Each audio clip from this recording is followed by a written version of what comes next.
Hello बच्चों, कैसे हो आप सभी। आई होप अच्छे और स्वस्थ होंगे। आज की इस क्लास में हम अध्याय 8 को स्टार्ट करते हैं, जिसका नाम है जल की विभिन्न अवस्थाओं की यात्रा। हम जानेंगे कि जल की कौन कौन सी अवस्थाएं होती हैं, और जल का व्यवहार तो सेम ही रहता है, लेकिन उनकी अवस्थाएं चेंज होती हैं। बर्फ़ के रूप में, ठोस के रूप में भी आ जाता है, द्रव्य के रूप में, है ना, गैस के रूप में, भाप के रूप में। तो हम इनके बारे में जानेंगे। यहाँ पे एक सूक्ति दी है, यदि पर्याप्त वर्षा नहीं होती तो विशाल समुद्र भी सूख जाएंगे। मतलब बड़े बड़े समुद्रों में फुल पानी होता है, लेकिन फिर भी वर्षा नहीं होगी मौसम के अनुसार, तो वो भी सूख जाते हैं। तो इस अध्याय में हम जानेंगे कि यहाँ पे क्या है, बता रखा है कि ग्रीष्म काल का समय है। एक दोपहर में आवी और थीरव क्या शिकंजी पी रहे थे, उनका आनंद ले रहे थे शिकंजी का। तो शिकंजी में बर्फ़ डाल के भरे तो थीरो के मन में ऐसे ही ख्याल आने लगे, बर्फ़ को और जल की प्रकृति के बारे में जाना कि दोनों अलग अलग है। तो थीरो ये सोचता है कि छूने पे बर्फ़ हम छूते हैं तो ठोस लगती है, जबकि पानी को हम ऐसे छू नहीं सकते ना, मतलब छूते हैं लेकिन उनमें कोई स्पर्श अनुभव नहीं होता है। तो ये थीरो को ऐसा लगता है कि ये दोनों अलग अलग पदार्थ है, भिन्न भिन्न पदार्थ है। तो आवी कहती है नहीं, ये दोनों एक ही पदार्थ हैं, बस इसकी अवस्था ही अलग होती है। तो इस तरह से दोनों के बीच में, दोनों के मन में ये विचार आते हैं, दोनों बातें करते हैं, जानने की कोशिश करते हैं। तब आवी बताती है कि अगर हम जल को ही रेफ्रिजरेटर यानी कि फ्रीज में रख कर उसका हिमीकरण यंत्र फ्रीजर में रख देते हैं तो वो जल बर्फ़ में बदल जाता है। तो ये कहता है कि हाँ, मैं ये तो जानता हूँ कि हम जल को फ्रीजर में रखते हैं तो बर्फ़ तो बन जाती है। तो मैं ये सोचता हूँ कि शायद उसमें कुछ मिला दिया जाता होगा, फ्रीजर में कुछ ऐसा होगा जो उसके अंदर मिल जाता है जल में, जिससे वो बर्फ़ बन जाती है। तो इसे ऐसे लगता है थावी को कि ये दोनों अलग हैं, इसमें कुछ मिलने के बाद ये बर्फ़ बनता है जल। तो क्या आपको लगता है कि थीरो सही है? आपको लगता है कि आप ये सुनने के बाद कि थीरो सही बोल रहा है? तो इसकी जांच हम कैसे करते हैं, चलो अब हम क्रियाकलाप 8.1 है उसमें देखते हैं। एक हम टुकड़ा लेते हैं बर्फ़ का और उसको कप में रख देते हैं। टुकड़े को कुछ टाइम के बाद वो जो बर्फ़ का टुकड़ा धीरे धीरे जल में परिवर्तित हो जाए, यानी कि बदल जाता, जल अवस्था में आ जाता है। तो इसका अर्थ यही हुआ कि जल और बर्फ़ जो है वो दोनों एक ही पदार्थ हैं और दोनों एक ही पदार्थ से बने होते हैं, बस उनकी अवस्थाएं अलग होती है। वो एक द्रव अवस्था में है और वो हमें ठोस अवस्था बर्फ़ में दिखाई देता है। लेकिन दोनों ही, हम कह सकते हैं कि दोनों ही एक ही पदार्थ के दो रूप होते हैं या दो अवस्थाएं कहते हैं, ये होती है। ये जल की ये विभिन्न अवस्थाएं जो है वो अपने व्यवहार में कई अंतर रखती हैं, बिल्कुल रखती हैं। जैसे जल की बात करें तो जल बहता है, जल बहता है लेकिन बर्फ़ नहीं बहती, बर्फ़ एक जगह स्थिर रहती है। जल छलकता है, मतलब छलकता है ना, उछलता है ऐसे, लेकिन बर्फ़ नहीं होती ऐसे। तो ये इनकी मतलब अवस्थाओं के अनुसार उनके गुण अलग होते हैं, लेकिन बात तो सेम ही है। मतलब उनके भौतिक रूप, भौतिक जो अवस्था चेंज की है, लेकिन रासायनिक जो गुण है वो सेम है इनके। उनके व्यवहार जो है वो अवस्था परिवर्तित होने के अनुसार व्यवहार जरूर अलग हो गया है, लेकिन पदार्थ तो एक ही है। तो इस तरह से हम आगे अब जानेंगे हैं 8.1 है ना। 8 जल के विलुप्त होने की क्रिया की जांच करते हैं कि जल कैसे विलुप्त होता है।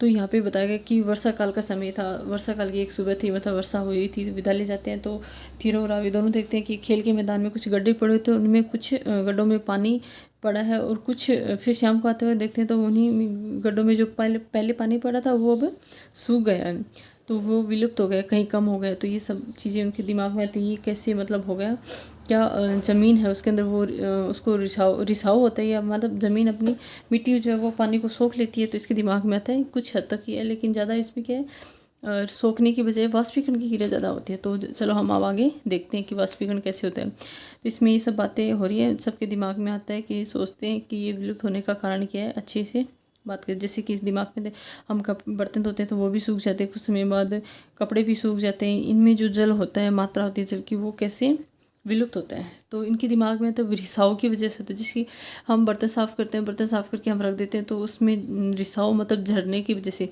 पानी झड़ जाता है, रिसाव होता है। तो ये सोचते हैं शायद रिसाव की वजह से ऐसा होता है। फिर बात करते हैं हम आगे क्रियाकलाप में। अब इनकी इस 8.2 जो है वो क्रियाकलाप है, उसमें हम बताते हैं, बात करते हैं कि रिसाव जो है वो उसकी वजह से होकर के जल जो है वाष्पीकरण की वजह से विलुप्त होता है। तो चलो हम देखते हैं, बच्चों से प्रैक्टिकल करवाते हैं। इसमें क्या कि एक थाली लेते हैं, एक प्लेट लेते हैं जो स्टील की हो या किसी भी धातु की बनी हो। एक थाली लेते हैं, उसमें एक चम्मच हम जल को रखते हैं और देखते जाते हैं कि क्या रिसाव की वजह से धीरे धीरे ये जल बाहर निकलता है सूखती है या थाली या अपने आप विलुप्त होता है। तो देखते तो रिसाव तो नहीं होता, लेकिन वो धीरे धीरे जल अपने आप ही विलुप्त हो रहा है। इसका मतलब ये हुआ कि जल जो है वो एक गैसीय अवस्था में बदल के वाष्पीकरण अवस्था में आ जाता है। इसे ही हम जल वाष्प कहते हैं। यानी जल जो है वो धीरे धीरे अपनी जो नॉर्मल वातावरण के टेम्परेचर पर है ना, धीरे धीरे जल वाष्प अवस्था में बदलते हुए ऊपर की ओर निकल जाता है। हमें जिसे पता नहीं, दिखाई नहीं देता, वो ये क्रिया होती है, लेकिन हमें अब दिखाई नहीं देती। हम इसे अवलोकन करते हैं, बस ऐसे महसूस कर सकते हैं। ये प्रक्रिया होते हुए हमें दिखाई नहीं देती है। तो ये चीज़ बता रखा है। ठीक ऐसे ही क्या होता है, जब डोसा बनाते हैं तो तवे जो गर्म होता है उस पर थोड़ा पानी छिड़कते हैं तो वो भी विलुप्त हो जाता है, वो भी वाष्प के रूप में ऊपर की ओर उड़ जाता है ना। तो ये बता रखा है इसमें कि गर्म तवे पर जो जल छिड़का वो भाप में बदल जाता है, और जो भाप वास्तव में जल वाष्प ही होते हैं। यानी कि जिसका कुछ भाग जल की बूंदों में परिवर्तित हो जाता है, जल के वाष्प अवस्था में परिवर्तित हो जाता है। यानी कि हम कहें तो जल के वाष्प अवस्था में या गैसीय अवस्था में परिवर्तित होने की जो प्रक्रिया है उसे ही हम वाष्पीकरण कहते हैं या वाष्पन। इस क्रिया को वाष्पीकरण और इस प्रक्रिया को वाष्पीकरण कहते हैं, और वाष्पन ये कहलाता है। ठीक है, वाष्पन का मतलब जल को वाष्प अवस्था में बदलना, और ये होने वाली प्रक्रिया होती है उसको हम वाष्पीकरण कहते हैं। तो हमारे जो कपड़े धोते हैं, बर्तन सूखते हैं, या कहीं पानी पड़ा वो बारिश के समय वो थोड़ा टाइम बाद सूख जाता है, ये सब जो क्रिया होते हैं वो जल के वाष्पीकरण की वजह से होते हैं। और ये वाष्पीकरण की प्रक्रिया जो है नॉर्मली अपने कमरे के सामान्य तापमान पर ही होती है। ठीक है, इसके लिए यानी कि अलग टेम्परेचर होता है, नॉर्मली होती है। जैसे ये बता रहे हैं, कपड़े गीले कपड़े सूख जाते हैं, पोछा लगे फर्श जो होता है वो सूख जाता है, ये चीज़ इसमें बता रखी है। ठीक है, अब ये पढ़ने के बाद अब दिमाग में अब आया होगा। अब बताओ आप कि अब आप क्या सोचते हैं कि गड्ढे में जो जल पड़ा है वो कैसे विलुप्त होता है? क्या भूमि में जल के रिसाव के कारण, या जल के वाष्पीकरण के कारण, या इन दोनों के कारण? तो अगर हम गड्ढे की बात करें तो इन दोनों को मान सकते हैं, क्योंकि भूमि में जल का रिसाव जो है वो रिसाव नहीं कर सकते उसको। गड्ढों में कुछ मिट्टी वगैरह होती है ना, तो वो भी सोखती है, उसकी वजह से भी होता है, और साथ में वाष्पीकरण की प्रक्रिया जो है वो ज़्यादा होती है। तो इसमें हम रिसाव ना करके ये कह सकते हैं कि हाँ, मिट्टी जो है वो उसको सोख लेती है। तो ये कारण इसमें होता है। दूसरा वाष्पीकरण की होगी, दोनों ही होते हैं। जैसे ये बता रखे हैं, अगर हम हाथ पे सैनिटाइज करते हैं तो थोड़ी देर हाथ को मसलने के बाद वो विलुप्त हो जाता है। तो ये भी इसी का ही रीजन है। ठीक है, अब आगे बढ़ते हैं। देखिए, आवी थीरो और उनके मित्र क्या करते हैं, शिकंजी बनाते हैं। तो वो क्या करते हैं कि कांच के गिलास में पानी और कुछ बर्फ़ के टुकड़े डालते हैं, जिसकी वजह से कांच के बाहर के गिलास के सतह पर कुछ पानी या पानी की बूंदें आ जाती हैं। एक रोचक सा दिखाई देता है। तो उनके मन में क्वेश्चन आते हैं और वो जांच करते हैं ये कैसे हो गया। तो आओ अब 8.3 क्रियाकलाप के दौरान इसको समझने की कोशिश करते हैं। एक कांच के गिलास में हम ठंडा जल लेते हैं, उसमें कुछ ठंडा जल और उसमें बर्फ़ के जैसे टुकड़े डालते हैं। कुछ 5-6 मिनट के बाद बाहर की सतह पर हमें पानी दिखाई देता है, और थोड़ा थोड़ा पानी करके वो बड़ी बूंदों के रूप में भी हो जाता है, इकट्ठा सतह पर, जैसे इसकी सतह पर इकट्ठा हो जाता है। ठीक है, और हम सतह को छूकर पता लगा सकते हैं कि इसमें कोई परिवर्तन। तो अब बात करते हैं कि ये होता है। ठीक है, अब ऐसा क्यों होता है इसके बारे में हम बात करते हैं। सब बच्चों के मन में एक क्वेश्चन आता है कि सब बात करते हैं कि चलो ये कांच के गिलास के साथ ही होता है, तो इसकी जगह हम धातु के पात्र का उपयोग भी करें तो क्या ऐसा होता है? अगर नॉर्मल पानी लेते तो ऐसा नहीं होता, लेकिन धातु के पात्र में भी अगर हम बर्फ़ डालेंगे तो उसकी बाहर की सतह पर भी पानी आता है। तो ये दोनों में ही होता है। तो आओ हम जानते हैं कि ये होता तो है, फिर क्यों होता है, क्या उपस्थिति है जिसकी वजह से पानी बाहर उसकी सतह पर दिखाई देता है। तो इनके मन में, बच्चों के मन में क्वेश्चन आता है, ये कहती है कि हो सकता है कि कांच के गिलास से बर्फ़ निकल कर पिघल गई हो, ऐसा कुछ हो कि गिलास से बाहर आके पिघल गई, उस सतह पर पिघल गई हो। ये सब इस तरह से बातें करते हैं। जैसे इसके मन में क्वेश्चन आता है कि मुझे लगता है कि कांच के गिलास से कुछ ही जल रिस गया होगा, मतलब हमने ज़्यादा भर दिया होगा जिसकी वजह से बाहर की सतह पर आ गया हो। फिर ये कहता है कि नहीं, यह रिस नहीं सकता है, कांच के गिलास में जल का स्तर कम नहीं हुआ है, मतलब जितना जल था उतना ही अब है, तो रिस तो नहीं सकता है। ये कहती है कि यह कम हुआ होगा, परंतु इतना भी नहीं हुआ होगा जिसे हम देख सकते हैं, मतलब कम हुआ होगा लेकिन हमें नहीं दिखाई दे रहा होगा इतना, मतलब बहुत ही कम हुआ होगा जिसे हम नाप से नहीं सकते या बता नहीं सकते। ये कहता है कि एक लंबी और संकीर्ण बोतल में जल के स्तर में हुआ मामूली सा परिवर्तन भी है सहजता से दिख सकता है, तो हमें गिलास के अंदर क्यों नहीं दिख सकता? इस तरह से सबके मन में क्वेश्चन आता है, एक दूसरे से वार्तालाप करते हैं। अब ये बात करता है कि सामान्य तापमान पर हम किसी और गिलास में जल ले सकते हैं तो और पता लगा सकते हैं कि कहीं जल का रिसाव तो नहीं हो रहा। इसका मतलब ये कहता है कि सामान्य तापमान पर नॉर्मल पानी लेके हम गिलास में डालते हैं, फिर देखते हैं कि क्या रिसाव के कारण होता है, तो उसमें ये प्रक्रिया ही नहीं होती है। तो इसके बारे में ये इस तरह से सबके मन में क्वेश्चन आता है, बातें करते हैं।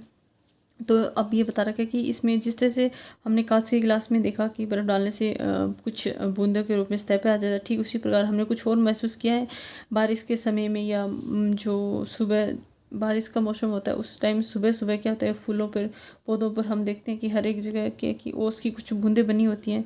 तो सेम प्रक्रिया ये होती है कि वो ओस की बूंदें किस तरीके से आती हैं, कुछ समय के लिए आती हैं वो ओस की बूंदें। तो सेम ये बातें इसमें बता रखी है इस पैराग्राफ में। प्लेट की भीतर के सतह पर जमा हो जाता है, ठीक है। ऐसे ही हम खुद भी जैसे कि कोई ये तो हमने पौधे पर ओस की बातें कर ली। इसके साथ ये बताया कि अगर हम किसी भी बर्तन को पानी गर्म करके फिर उस बर्तन के ऊपर कोई प्लेट वगैरह लगा के छोड़ते हैं तो उस प्लेट के नीचे के भाग पर भी कुछ ओस की बूंदें दिखाई देती है ना, तो सेम वैसे ही ओस की बूंदें उसमें भी दिखाई देती है। अब हम जानेंगे कि ये ओस की बूंदें किस कारण की वजह से आती है, तो ये क्या कारण होता है, इसका परिवर्तन क्या होता है जिसकी वजह से हमें ये दिखाई देता है। जब वायु में विद्यमान जल वाष्प जो है वो ठंडी सतह के संपर्क में आती है तो जल की बूंदें बनाती हैं, और जल वाष्प की द्रव अवस्था में परिवर्तन की प्रक्रिया ही जो है तो वो संघनन कर लेती है। यानी कि ये जो अवस्थाएं तीनों हमने पढ़ी है, गर्म जल के साथ या पौधे पर जो वाष्प की बूंदें हैं या कांच के गिलास में, ये तीनों जो होते हैं वो क्या प्रक्रिया, ये तीनों संघनन के कारण होती है। यानी कि जब अगर ठंडा जल लेते हैं और ठंडा गिलास में हमने जल लिया, वायु में जो उपस्थित जल है यानी कि वायु का जो टेम्परेचर है उसके अनुसार जो है ना जल है उसके जल वाष्प ठंडी सतह के तो वो संपर्क में आता है ठंडी सतह के, जैसे कि ठंडा गिलास लिया उसके संपर्क में सतह आता है, उसकी सतह के संपर्क में आता है तो जल की बूंदें बनती हैं। तो यानी कि ठंडी सतह के संपर्क में आने से जल की बूंदें बनती है, और यही जल वाष्प पहले तो जल वाष्प के रूप में होता है, जल वाष्प से पुनः द्रव अवस्था में बदलता है ना, तो वो जल की बूंदों के रूप में आता है, उसे ही प्रक्रिया को हम संघनन कहते हैं। ठीक है, ये प्रक्रिया जो होती है वो संघनन के द्वारा होती है। अब इसमें क्रियाकलाप दे रखा है 8.4। चलो हम एक बार और प्रैक्टिस मतलब एक और प्रैक्टिकल करते हैं, क्रियाकलाप करते हैं कि ये संघनन की प्रक्रिया कैसी होती है। तो इसमें वही बात फिर बता रहे हैं कि वो आवी और थेरो जो है वो अपने कारणों की जांच करने के लिए कहते हैं कि जल वही कांच के गिलास में जल लेते हैं, उसमें बर्फ़ के टुकड़े डाल के वो सतह पर करते हैं, फिर एक तराजू में तोलते हैं। क्या जब वो जल वाष्प बनती है तो उनके द्रव्य में कुछ कमी आती है क्या, तो चेक करते हैं कि पहले क्या है कि वो जो वायु के संपर्क में जब ठंडी जल आता है तो वो जल वाष्प के रूप में बदलता है, वाष्प में रूप में बदल के पुनः वो द्रव अवस्था में बदलता है, तो वो हमें सतह के ऊपर दिखाई देता है। यानी कि एक बार तो पानी कम हो, थोड़ा सा हल्का सा वजन कम होगा, ज़्यादा फर्क नहीं पड़ता, लेकिन पुनः जो सतह अपनी सतह के ऊपर द्रव अवस्था में आ जाती है तो उसकी सतह पे चारों में हमें बूंदें दिखाई देती हैं, तो उस टाइम थोड़ा सा उसका क्या है वजन बढ़ जाता है। तो ये साथ में पाठ्यांक नोट करते जा रहे हैं और आपसे बातें करते जा रहे हैं। ऐसे ही इस पैराग्राफ में ये दे रखा है कि आप अनुमान लगाएं, परीक्षण करें, खोज करें और उनकी जांच करें। ठीक है, ये चीज़ इसमें बता रखी है। ऐसे होता है, वायु से जल वाष्प की गिलास की ठंडी सतह के संपर्क में आती है, जिसे हम बताएं वो ये प्रक्रिया होती है संघनन की होती है। इसमें एक बार जब बूंद के रूप में बदल जाती है जल वाष्प, पहले तो जल वाष्प में बदल के फिर पुनः द्रव में बदलता है, तो इसका जो है रीडिंग जो है वो बढ़ जाता है, यानी थोड़ा सा द्रव्यमान इसका बढ़ जाता है। ये सब जो कारण होता है वो संघनन के कारण ही हमें दिखाई देता है। यानी कि जल जो है वो रिसाव वगैरह नहीं होता है, ना ही ऐसा कुछ होता है कि बहुत ज़्यादा जल हो गया बाहर रिसाव के कारण होता है। ये सारी जो प्रक्रिया होती है वो संघनन के कारण होती है। ऐसे ही इसमें बता रखा है कि कांच के गिलास में एक स्थायी मार्कर या पारदर्शी टेप से चिन्हित करें। आप ये स्वयं प्रैक्टिकल करके देख सकते हैं, चिन्हित करके चेक करके देखें कि इनमें क्या परिवर्तन होता है। ये सारी जो प्रक्रिया होती है वो संघनन के कारण ही होती है। तो हमने जाना आज कि है ना, ठंडा जल जब वायु के संपर्क में आता है तो जल वाष्प से पुनः वो द्रव अवस्था में बदलती है, तो यही प्रक्रिया वह संघनन कहलाती है। तो आगे की क्लास में हम आगे चैप्टर है जल की विभिन्न अवस्थाएं वगैरह हैं वो आगे की क्लास में हम कंटिन्यू करेंगे। और वीडियो को आप ज़रूर बताएं कि आपको क्लास कैसी लग रही है। लाइक और शेयर करना ना भूलें, सब्सक्राइब करें। नेगेटिव या पॉजिटिव पॉइंट लगे तो वो आप मुझे कमेंट करके ज़रूर बताएं।